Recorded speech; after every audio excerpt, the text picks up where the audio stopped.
Yeah, so those first 4 bars, especially that slow, it would be easy to uh, let up on the dynamic a little bit and not continue at a really full forte, but make sure that you're staying nice and strong for all 4 of those measures.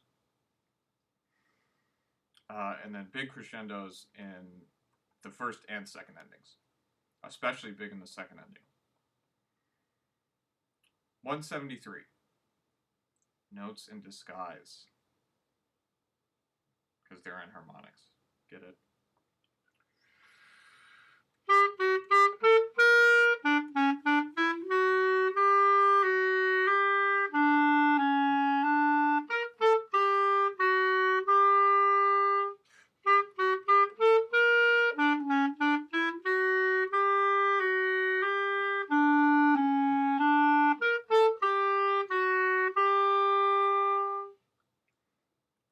Okay, 174. So I talked about this, I think, in part 1 or part 2, I can't remember, but now the book is teaching you the chromatic fingering that I've already talked about before. So you're using thumb and these bottom 2 side keys or trill keys.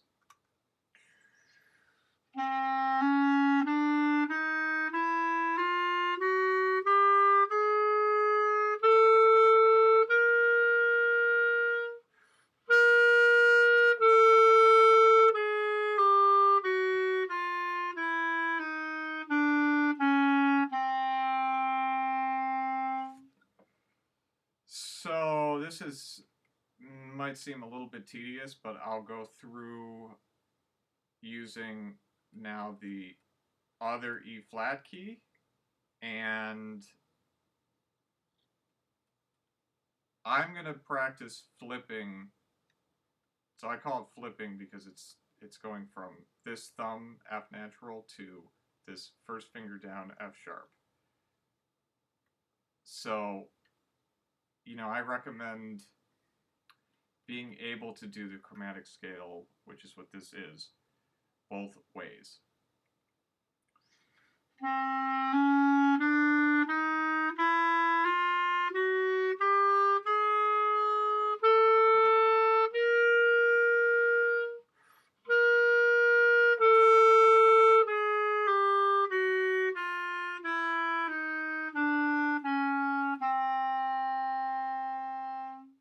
And if you see me kind of going like this with my hand, I'm exaggerating a little bit just to show you clearly what fingering I'm using. That's not something that you should imitate. Okay, let's make it even more tedious. The chromatic scale is a really important thing to learn. All the different ways that you can play it, I believe. So another option that we have here is, as we get to the top, playing. Are you going to play left B to right C, or are you going to play right B natural to left C? So those last 2 times that I played it, I used this pinky key for B natural, but now I'm going to use the right pinky key for B natural and play C with this key.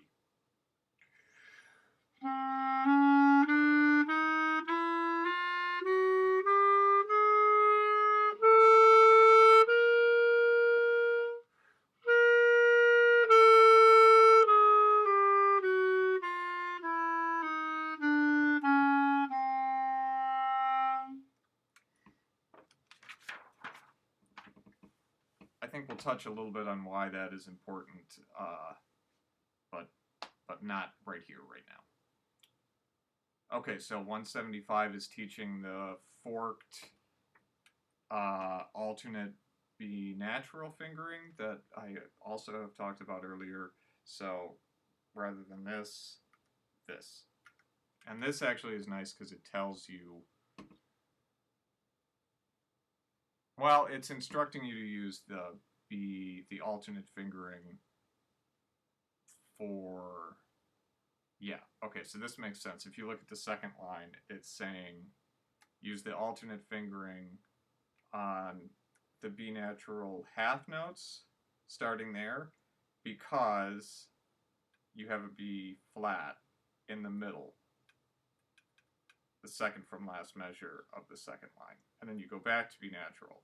So rather than try to do this flip, you just have to do this. A lot easier.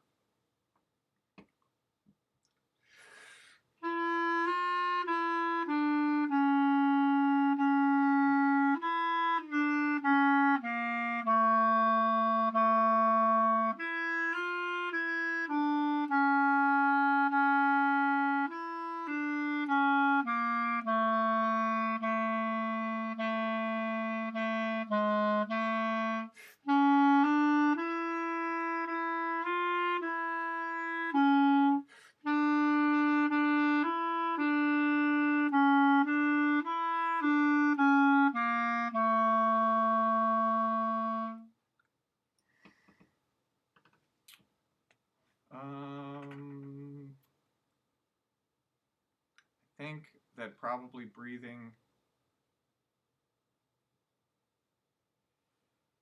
every 4 measures or every 2 measures would probably work pretty well.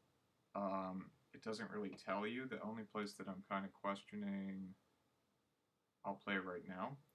I'll start at the second line and see what it's like to breathe every 4 measures. I'll see what that looks like.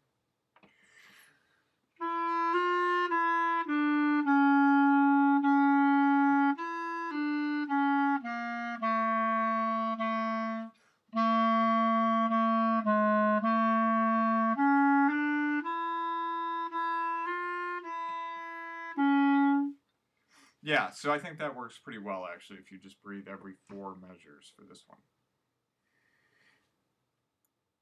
Okay, 176.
So for that one, be sure to take the DC at the end of the second line all the way back to the beginning and play until the double bar that's written. Okay, 177 now. I'll play the whole first part with the repeat and second ending at the second little section, and then I'll do the same thing with the second part.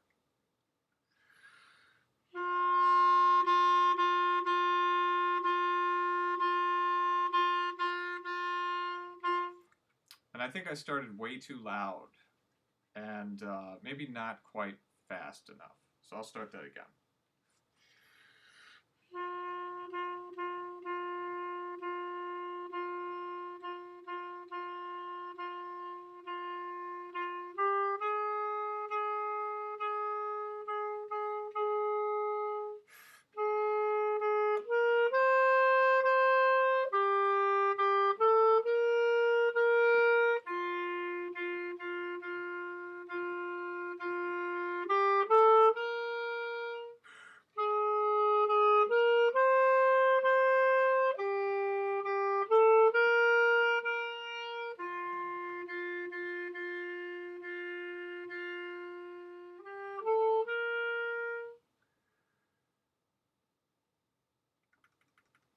I might have made a little mistake at the end there. I think I did. I'm going to start at rehearsal number 9, and I'll go through like it's the second time. So I'll take the second ending.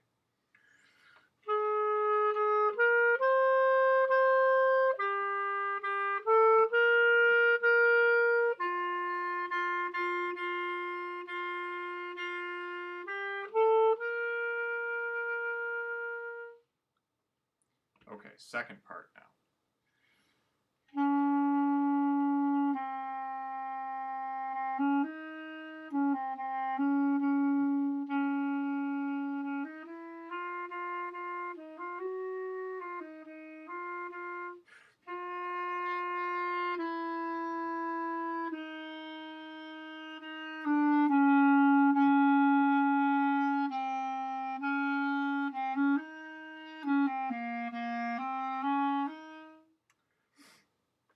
It's a little late. I'm making some mistakes. I'm going to take a sip of water.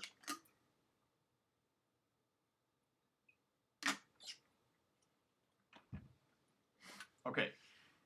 Here's the second part from number 9. And I will do repeat and then take the second ending.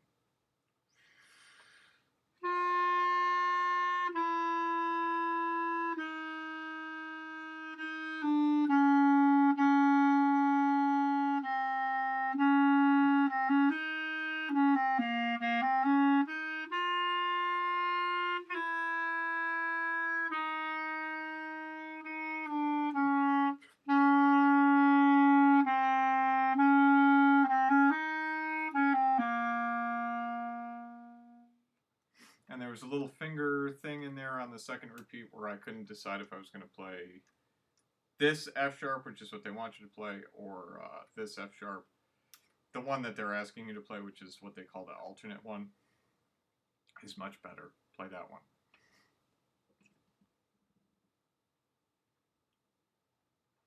Okay. 178. Check the key signature. Key of C.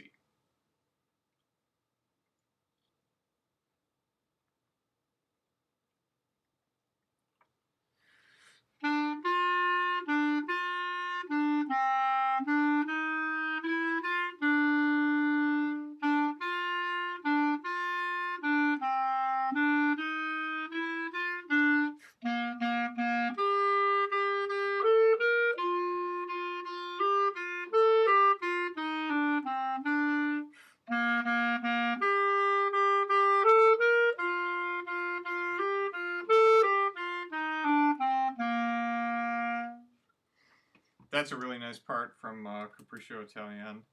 A lot of fun to actually play that one with the orchestra. I have a little water somewhere, but I can't really see where it is.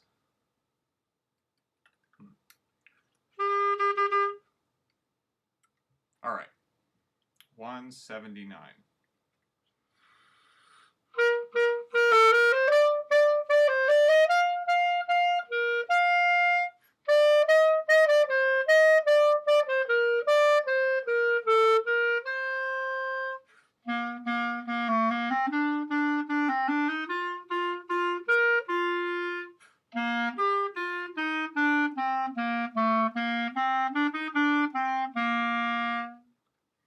You should listen to the Glenn Miller version of American Patrol. This one's really cool too, but you should listen to the Glenn Miller version. 180.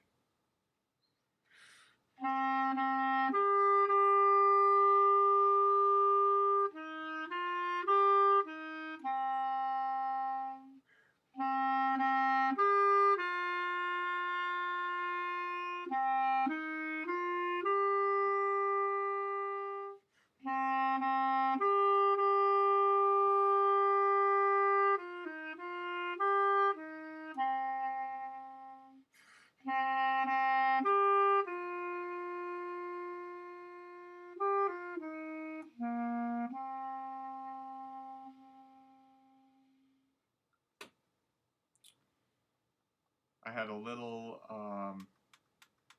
space in the sound, you didn't hear that second to last note, that low C, because my fingers were just a little bit over the rings, I could kind of feel, so I didn't cover the holes, actually. Like maybe my first finger or my second finger, I didn't cover one of those holes 100%, so that's why the C kind of didn't come out right away. So, 181. Scale counting conquest. That sounds a little weird to me. I get it, because it's just a scale that you're playing. You're just playing a C scale up, but the counting is different. Makes sense.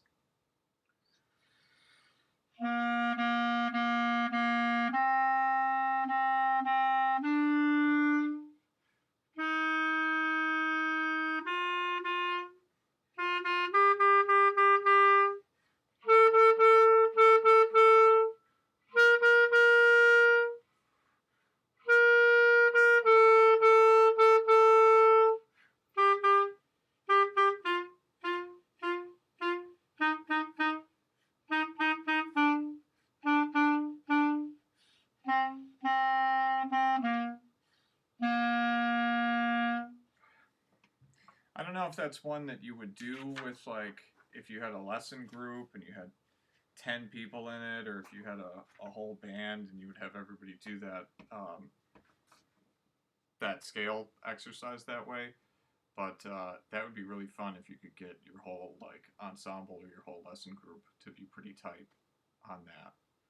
Big challenge, because, to get a lot of people to do that all together is hard if you're just learning all of those things for the first time. But hopefully that gives you an idea of what it should sound like. 182. We're into all of the nice tunes of the book, I think. Yeah, we got some tunes, and then we got some scales, and then we're almost done with this book. So, Performance Spotlight section. First tune, 182, America the Beautiful. You should, these band arrangements, so yeah, you would have your whole band play this, but, and I'm guessing that they all have different parts, but this is what the clarinet part is anyway. 182.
Yeah, so if you're playing this one by yourself, you probably would notice that there's moments where it sounds like the melody that you probably know really well, and then there are moments where all of a sudden it feels like it's doing something different. And that's because if you were playing this with a band, another part would have the melody, which is really familiar, and then you're playing a part maybe in that moment that's supporting or doing something interesting and colorful. That's why you got to buy, I guess, the book, which has the CD that has all the other parts, so that if you're doing this by yourself, you know what it really sounds like to have everything together. Maybe one day I'll be able to do a version where I play all of the instruments from this little section, so that you can see what all of these different parts sound like together with a real person playing. I don't know if the CD has real people playing, or if it's a MIDI file. I'm not sure. I haven't looked into that. Okay, enough rambling. 183.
don't think I have any comments about that. I probably could have done a better job with some of the dynamics, but what are you going to do? I'm not going to go do it again. So, 184, 1812 Overture. Cool. This is the longest thing that we've seen in the book so far, whole page. Hopefully I don't make like one silly mistake at the bottom and then I'll have to go back and do it all again. We'll get it. 184.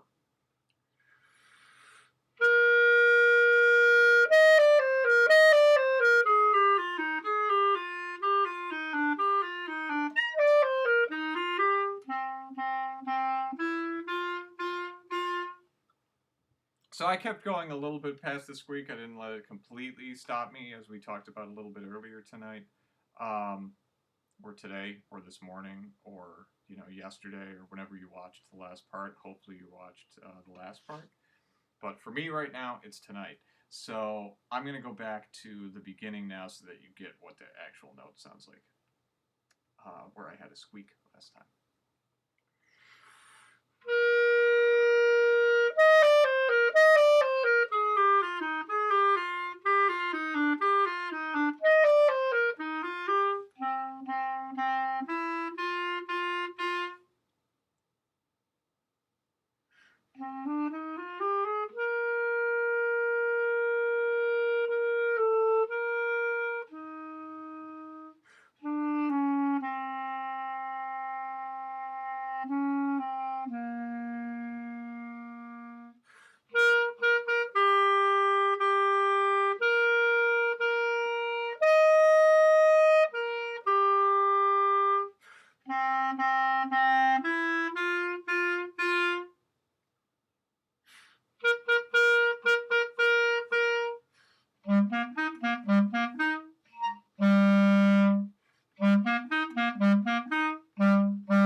Okay, that last part wasn't in there and didn't sound great either.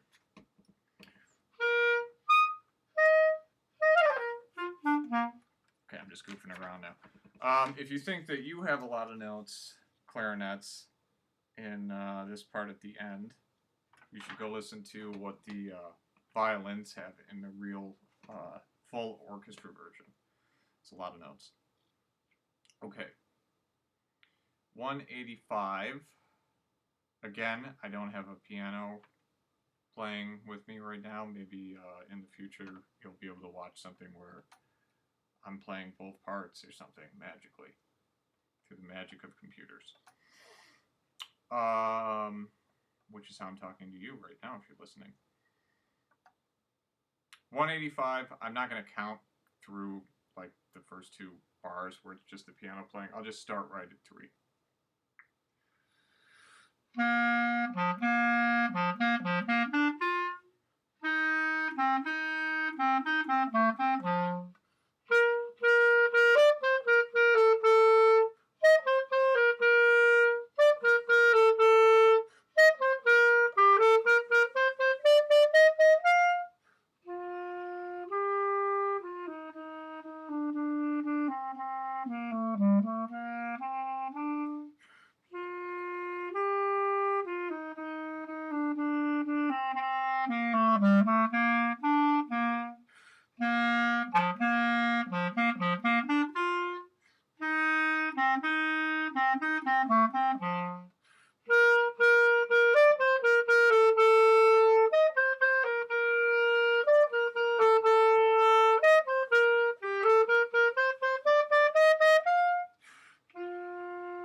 Yeah. So there's I mean, it's forte for three whole systems, which is when you have three lines put together. It doesn't talk about that here, but so if you just follow the clarinet line for three whole lines, you should be forte all the way up through.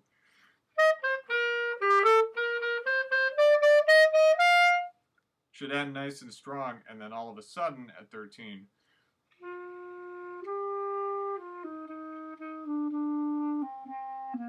So a big sudden drop in dynamic.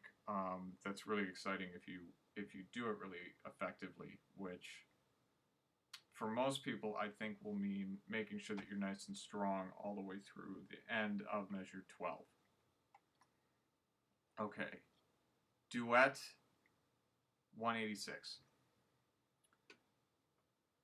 with a DC. So I'll do the whole thing for each part.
Okay, now the second part, or part B.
Nice. That's a nice second part. Often when you play duets, this is a secret about playing duets. Often the second part is better and more interesting. 174, same deal. With DC, I'll play both parts.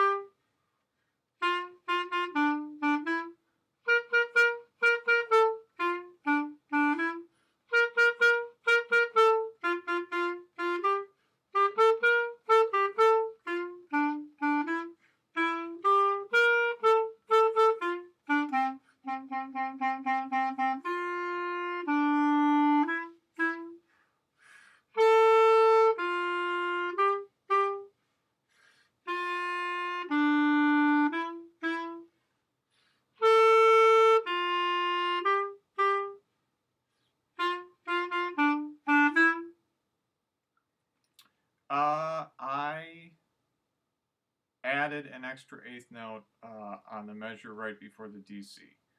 So I'm going to go, if you look at the very last line where the DC al fine is written, I'll go 3 bars before that. last 3 bars of the last line.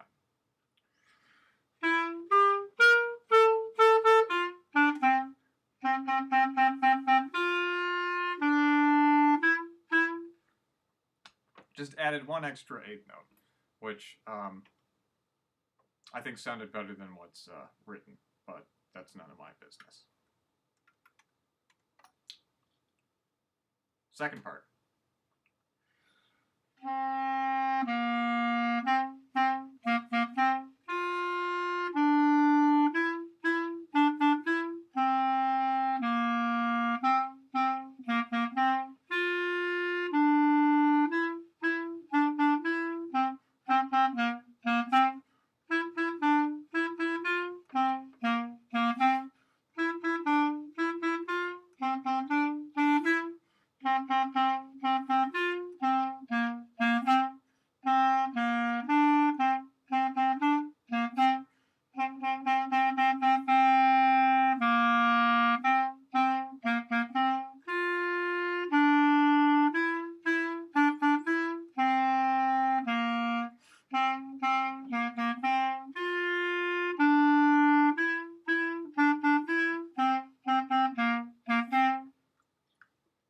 Yeah, every time you have an accent, like it ends with an accent on the and of the beat, really, really punch those accents. That's kind of what makes, that's the thing that makes this little piece interesting, right? Well, more than just that makes it interesting, but that's the thing that makes it different. Okay. Scales and arpeggios for all of the notes that we've learned. So C, F, G, B flat. Starting with C.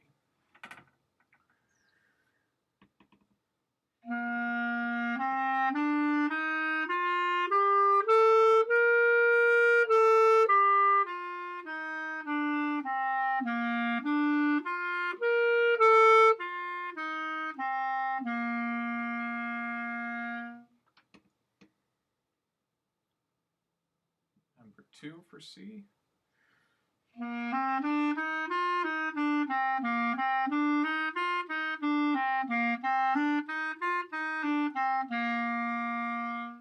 Oh, I like that one. That's a nice, shows the little variations that you can have in the different articulations. That's a cool one. Number 3 now. Very appropriate. Number 3 is the thirds.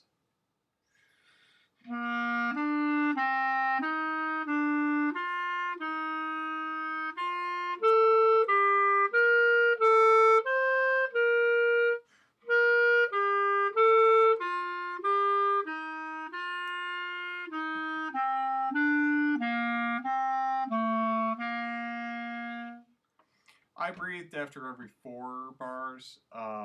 You could breathe after every 2 if you wanted. In fact, if you're doing something like this for the first time, I would recommend that because it would give you you want to learn something like this, scales, well, really anything with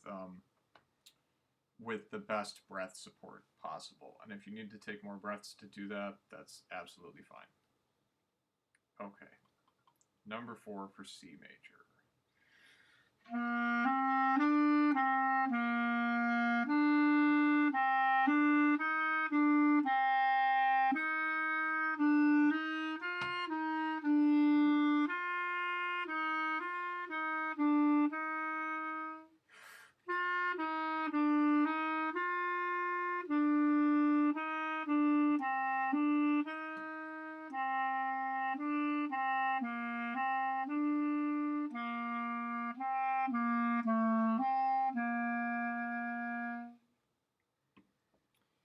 Okay, on to F, and one thing that, I know I've mentioned it before, but for these scales especially, I think it would be a good idea to learn some of these exercises completely slurred the first time. it's one less thing that you have to think about doing, and you can really just focus on having a nice, fast, full airstream. So I'll do both parts of this F scale, and I'm going to slur the entire time, but you could slur or tongue.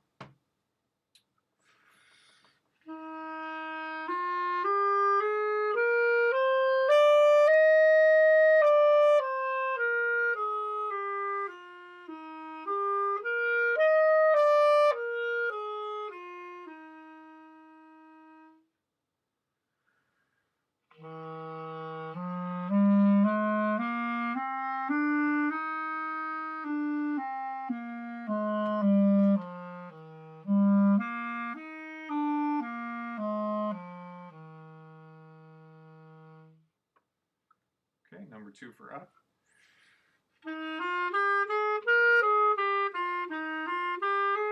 Oop. See, they tricked me. They got me with that one.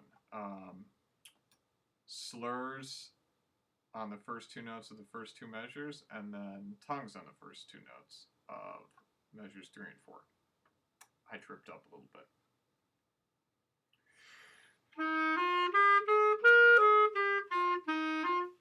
Oh, and again. So if you make a mistake like that, like twice in a row especially, I'm going to start right on the mistake that I made. So I'm going to pretend that the first 2 measures doesn't even exist, and I'm just going to really quickly go.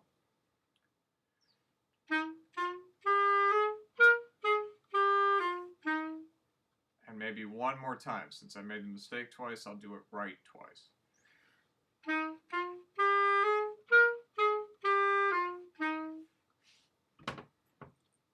Now the whole thing.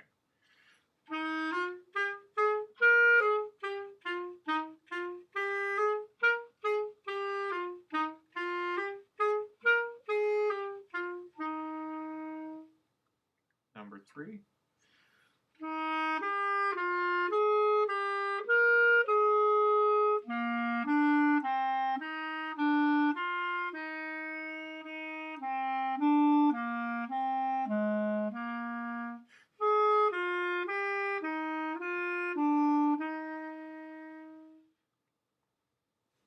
That one sounds a little weird to me.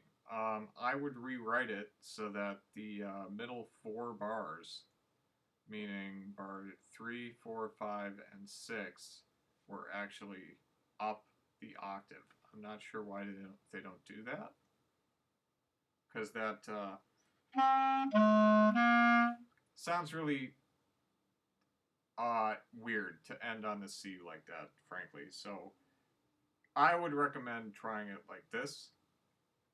And you could just, there's plenty of room, you could write the notes in the octave above, right above the notes that are there, and I think that would be fine.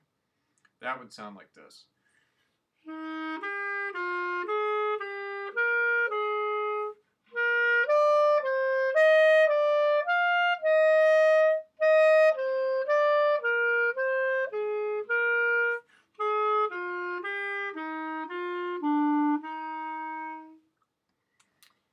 Alternately, you know, this is the thing for F, it's like we can play this one. It's going to be the case for G too, I'm looking ahead. We can play the scale in 2 octaves already by the end of this book, so they I think should just have the thirds in there in 2 octaves. And maybe even the other little exercises too, but especially the thirds. I wouldn't do this weird thing where the first half is like you're practicing in 1 octave, and then the middle is, I don't know, it's not super important, but I'm going to play the third, I'm going to play this exercise one more time as if it were in the lower octave. So I'll play the first 2 measures and the last 2 measures down a whole octave.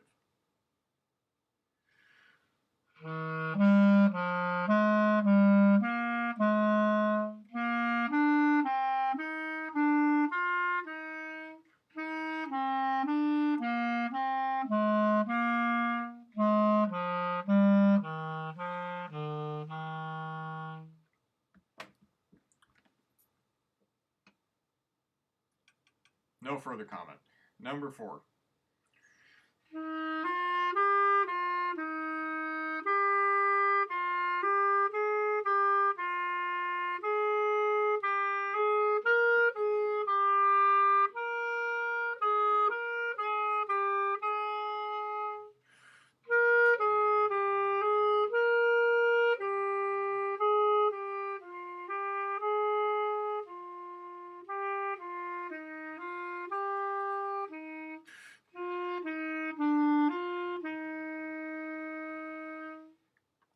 So I ran out of air a little bit at the second line. You can probably hear that if you listen. I just could have breathed a little sooner, and that would have prevented that from happening, but I didn't. Okay. G now.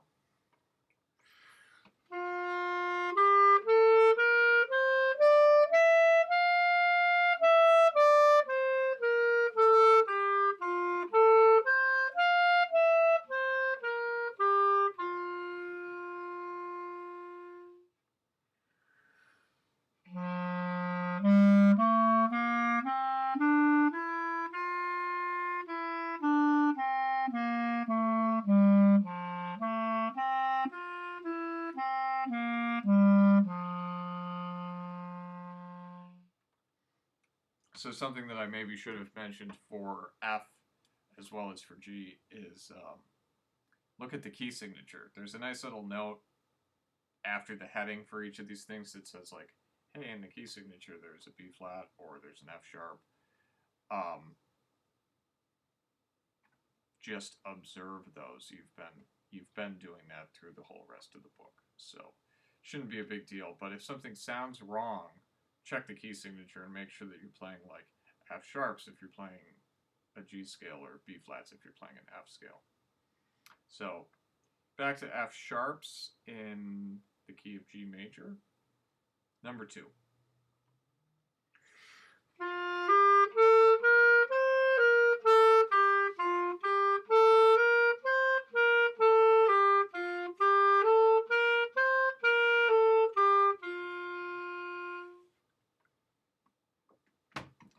A lot of my right hand, if you watch, is down for that.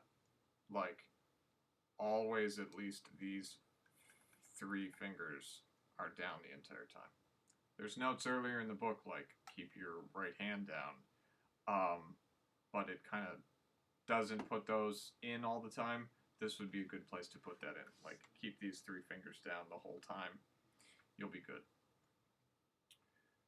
Thirds. So I'll play it as written, and then I'll give you the other 2 examples that I talked about.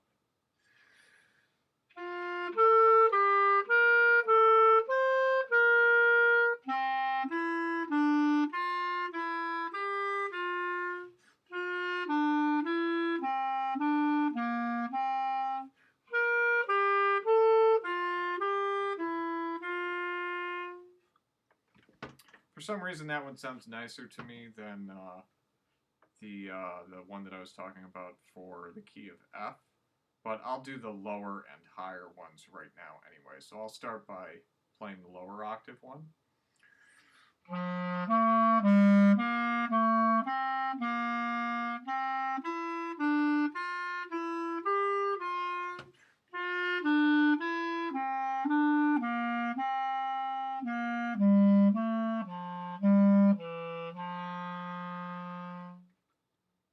Maybe they don't do that one because you didn't learn low F sharp. That's probably a good reason. That's okay. If I'm getting a little too advanced, you don't have to do what I'm doing at all. It's just a thought. Higher octave.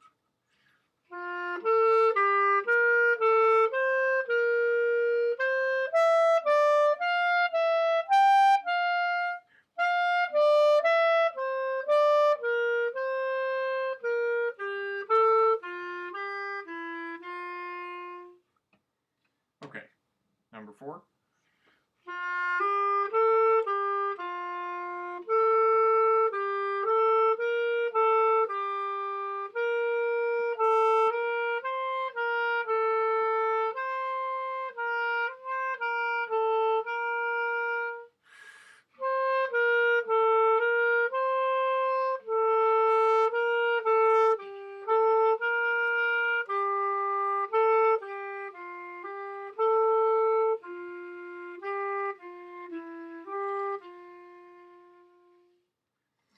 that little moment there where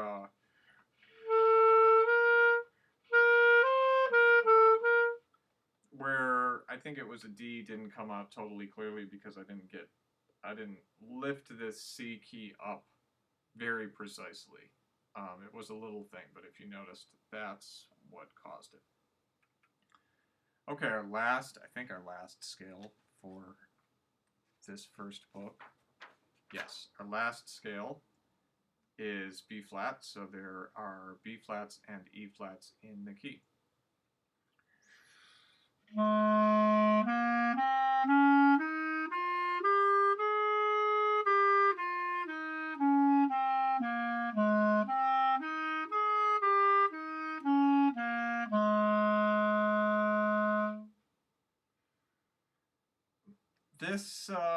This key brings up, I think we talked a little bit before about like the position of this first finger. You kind of want to have the A and the ring touching, as I said then.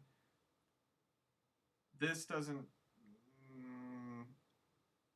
affect, that doesn't affect this scale so much, but what does, for if you look at the third line, the third measure rather, from the end, going from F to B flat can be kind of not as smooth as you want it to be if your thumb isn't already touching the register key a little bit. So like, your thumb maybe should look a little bit like that. With these fingers, with your fingers that are on the top part of the clarinet, we try to have them nice and curved so that the pads, you call it the pads of your fingers, are kind of always touching, like right where your thumbnail is, or right like opposite your fingernail is where the pads are. But for the thumb, maybe you're a little bit off center of where the nail is so that you can kind of touch this register key really easily. And you notice that when you go from F to B flat.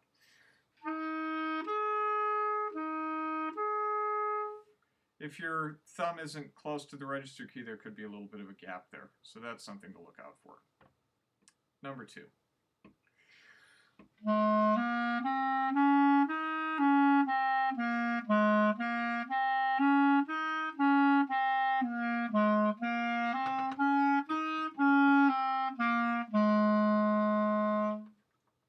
And thirds, number 3.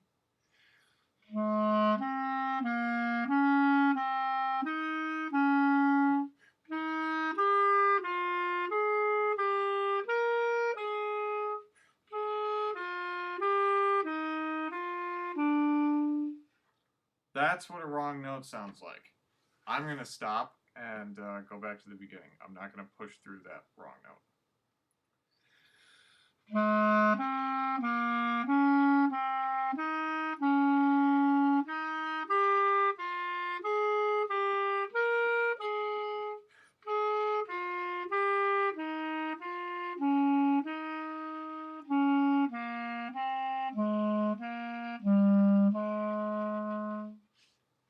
Much nicer. Okay, number 4.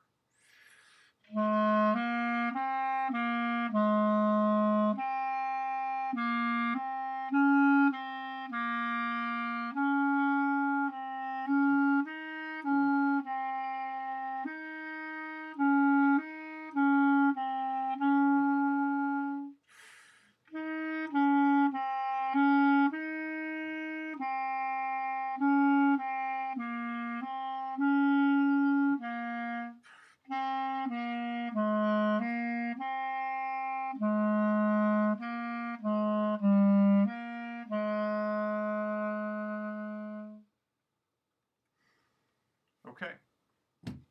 And that's it for the scales. Let's see what is left in this book to talk about. Okay. So, 2 pages of rhythm.